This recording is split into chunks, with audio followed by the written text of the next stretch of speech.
diesel truck, and I can only do what I can afford. And so I try to find places closer to my home, and which northeast Oklahoma here is much closer, and we've got a lot of activity. And so it's a great hobby. I'm sharing my experience with you.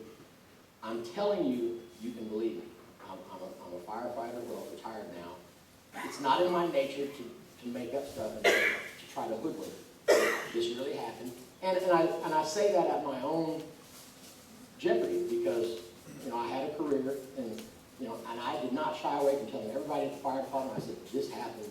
I said, I am a researcher now and I'm going to get one of these things on film and they're out there and I'm going to prove to my family, who half my family thinks I'm crazy for doing this and wasting so much time.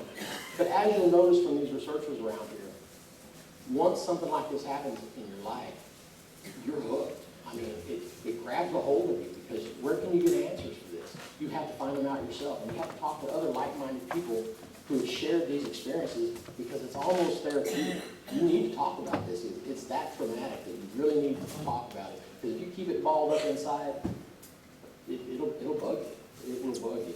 So what I want to tell you is the evidence that we have found in that park about the same time frame, a little bit before that time from my other friend who was researching there, and since. We're going to show you some of the evidence in that park. You're going to see some of it's gotten by me on game cam in that same campsite. We ready to stroll up to the...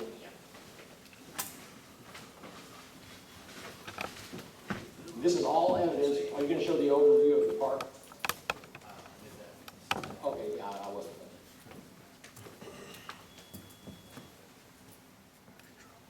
That's how tall the creature was. That was the day after, when my friend showed up, and we were trying to make pictures of everything.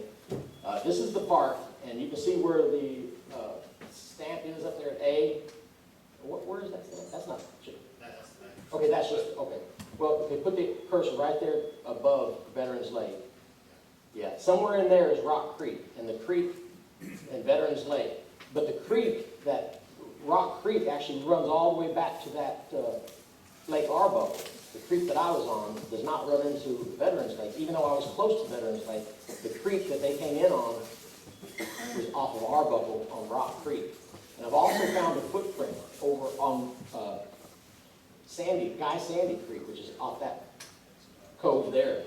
And if you can go ahead and move to the next.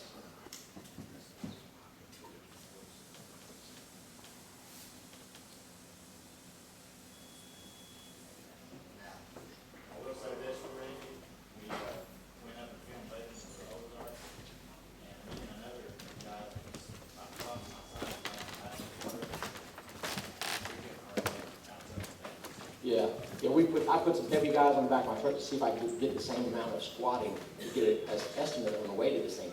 I'm going to guess 600 to 800 pounds.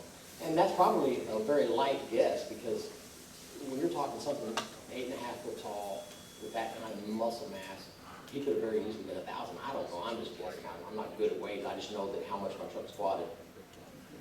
And that was the figure. That, to me, that closely resembles the figure of the creature.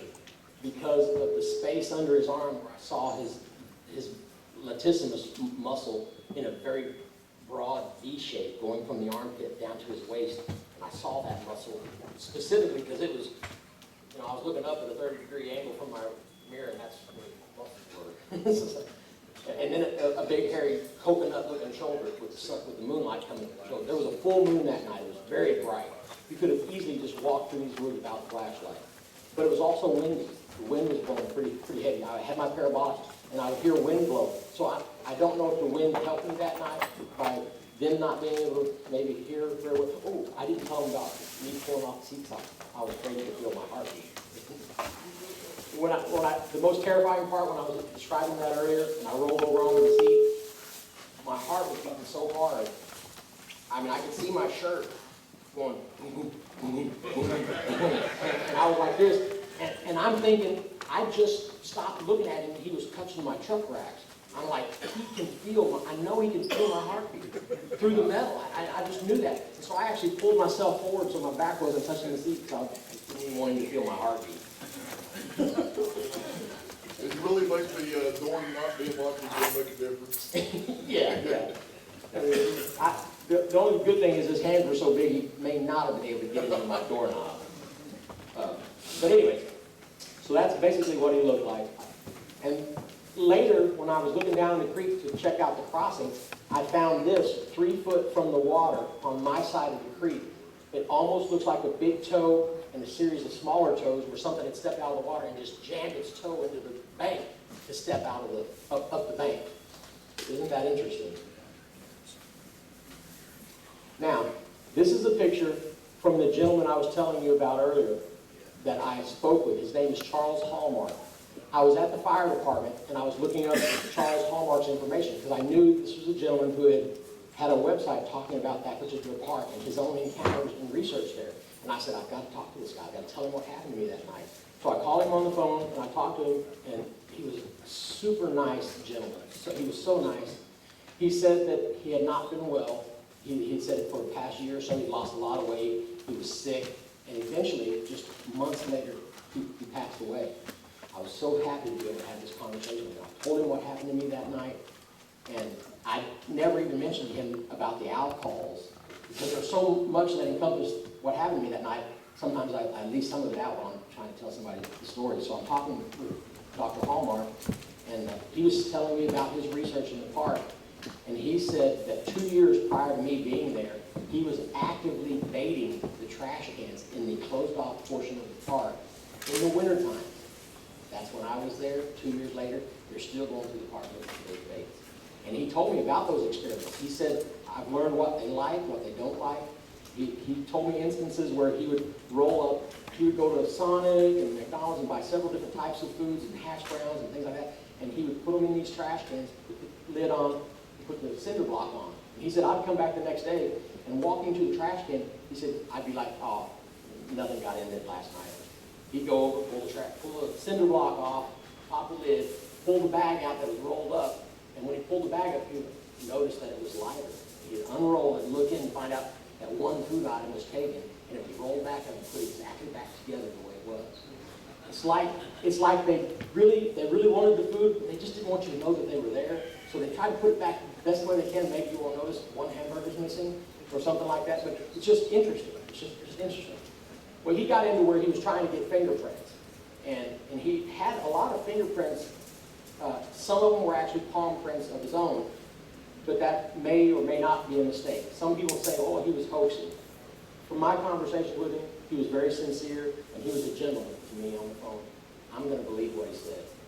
And he said that he was able to find out what foods they like and how he was getting the fingerprints. He would get like McDonald's cups or fast food cups and clean them off and have them clean.